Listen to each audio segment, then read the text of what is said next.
Robert F. Kennedy Jr. clarified Monday during his rounds with GOP senators that he supports the polio vaccine amid revelations that one of his allies had filed a 2022 petition to yank approval of the shot. "I'm all for the polio vaccine," the Health and Human Services Secretary-designee told reporters in between meetings in the Hart Senate Office Building. Ahead of the Kennedy Scion's charm offensive with senators, it resurfaced that Aaron Siri, an attorney who served as his personal lawyer during his presidential bid, sought in 2022 to get the Food and Drug Administration's approval of the polio vaccine rescinded. Senate Minority Leader Mitch McConnell, Republican Kentucky, who is set to step down from that role this week, had suffered from polio during his youth, which left his upper left leg paralyzed. McConnell, 82, had publicly advised Kennedy to steer clear of even the appearance of association with such efforts to nix the polio vaccine approval.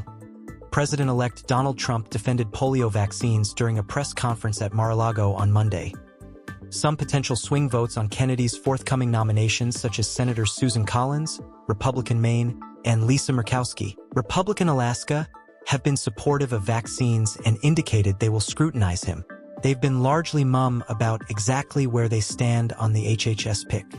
GOP senators have seemingly refrained from preemptively opposing any of Trump's pick out of fear of unnecessarily roiling the base. Senator Joni Ernst, Republican Iowa, had faced an intense pressure campaign earlier this month after voicing apprehension about Pentagon boss designee Pete Hegseth. Ultimately, she backed down and indicated she'd support Pete through this process. The approach is going to be everybody line up. If you want to survive, you better be good.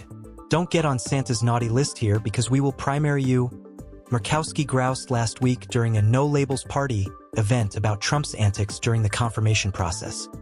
She later complained that Ernst was being hung out to dry for voicing her concerns.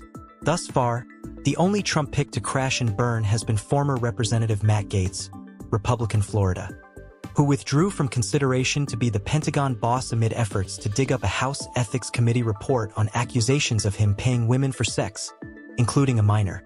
Kennedy, 70, had been slated to meet with 24 senators this week. Following his set of meetings Monday, Republican senators largely sang his praises.